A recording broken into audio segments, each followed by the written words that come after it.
Mother will share this with you that when they graduated, they got a big Papa speech. At least he's not standing behind you. We'll let you stand behind us and put his hand on our shoulders. And Was it awkward for you when I did not that? even a little bit. Okay. But anyway, what is true of all young people, including you and you and you and you and you and you, yeah, pretty much still young, is that most of you do not fully understand the brevity of life and how serious it is. And the other thing that is true about very young people is that they pretty much think they got it all under control and they're going to rule the world. I mean, I did. And then 20 or 30 years from now, you realize, oh my God, some of the things that my parents told me were actually true. But for those of you who don't know me, I am living proof that you can come from almost nothing and make something of your life. But it doesn't happen by happenstance. Right. You have to choose to live life. You have to choose to get all it has to give. To love passionately and fully, to never let offense or any of those types of things to slow you down, because it will make your life miserable if you allow people to offend you. And so I just want to share a few things I want you to think about. And you can take everything that I say and you can disregard it and never remember it again. But I'll keep repeating it every time I see you. But anyway, but life is very, very short. And there is nothing in life that is free. There is nothing in life that people are going to walk up to you and hand you the keys to the kingdom. Life is whatever you make of it. God has given every person in this room certain talents and skills. Most people that are given resources of any type, whether it's financial or skills or knowledge or wisdom, typically waste it miserably throughout their whole life when they could have really done something with it. And you guys see that I have this home now, and you probably think, man, I wish I could have a house like that or whatever. And you could take this house away from me tomorrow, and I would still have as much joy as I had before I had the house, because the house is just a shell. That you're going to have resources that come to you in your life, and in my view, everything that you have comes from God, and He gives it to you in a measure in which you can use it well. So if God blesses you, and you're really good at blessing others effectively, I promise you that He will bless you with more. And that goes for everything that you're given. So you're given a brain to think with. Feed the brain by reading, studying, learning all the days of your life. Be excited about gaining new knowledge. You were just talking about taking a class, Dalton. You were just talking about taking a class in the automotive stuff. Don't let anything hold you back from that. Go do what you love to do, because the more knowledge you have, the more intelligence and wisdom you have, the farther you will go, and it will bring you monetary value as well. But each of those things builds upon the other. It's like investing in something and it grows, and you invest a little bit more and it grows, or you can squander it and you can lose everything. And your whole life you'll have nothing and want to blame everybody else about why your life isn't what it should be. You have to think about your life and who you are and who your reputation is as a person, right? Live a life that has value, that is meaningful, that people will look up to you and want to come and find out what it is that you're doing to live the way that you do. That includes the way that you dress, the way that you walk, the way that you carry yourself. Have respect for yourself. Honor yourself, because you only get one body, only one. And you have to take really good care of it. Now, I wanted to read this, and this will be the last part that I did. And I just want you to remember these things. In the Bible, and I won't read all of Matthew 25, but you should, because there's a couple of really good parables in there. But there's one parable that Jesus uses to tell a story, and it summarizes exactly what I'm telling you. The parable of the three servants.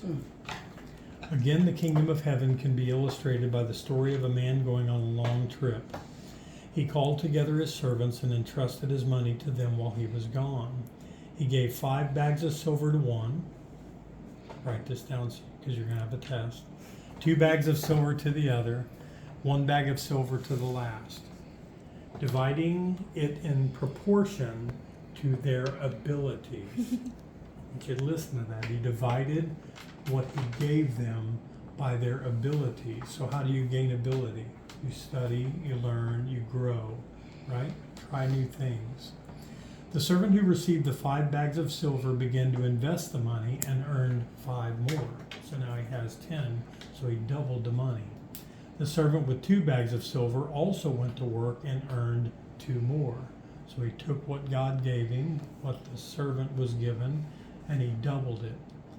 But the servant who received the 1 bag of silver dug a hole in the ground and hid the master's money.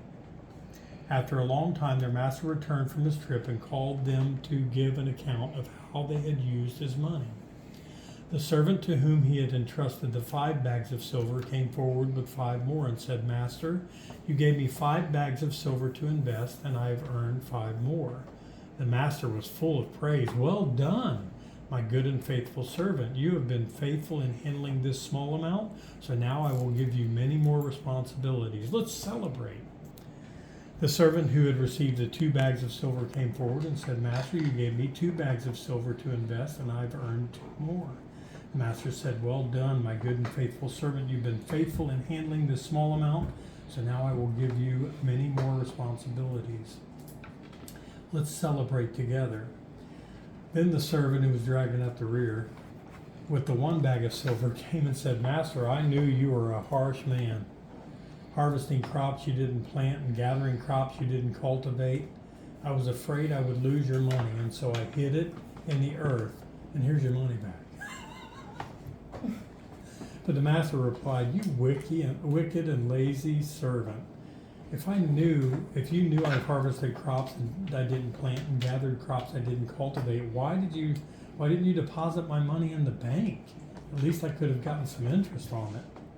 Then he ordered them to take the money from this servant and give it to the one with the 10 bags of silver. This is verse 29. To those who use well what they are given, even more will be given, and they will have an abundance. But from those who do nothing, even what little they have will be taken away. Now throw this useless servant into outer darkness. That's a bit harsh, but anyway, that's what happened in the end of the story. And the moral of the story is quite clear, obviously. Life is short. Nobody's going to hand you anything for free. And God really will bless you if you take what He's given you and invest it wisely and use it in the way that you should based on your abilities.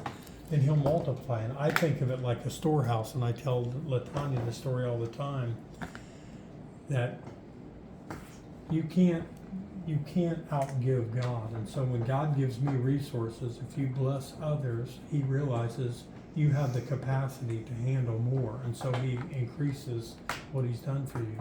Everything that I have in life has nothing to do with me at all. It's just whatever I'm doing now, I will do it better than anybody has ever done it before, and I will honor God in every action that I take. So think about those things as you grow in your journey. And I'm only saying all this now because you're a graduate of high school, you're just beginning your adult life, and I want you to think about the things that are important. And don't waste any time, because it'll be gone just like that. I'm 60 now, and it went by just like that. I love you. You have great ability. You have great capacity to learn. You're intelligent and smart and a hard worker.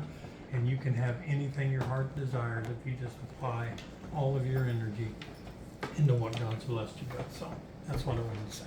I love you. And congratulations on your So, that was my theme song. So, That was a song? yeah. That's just the intro? Yeah. This is the intro. Congratulations, I Leanne. got money back. I got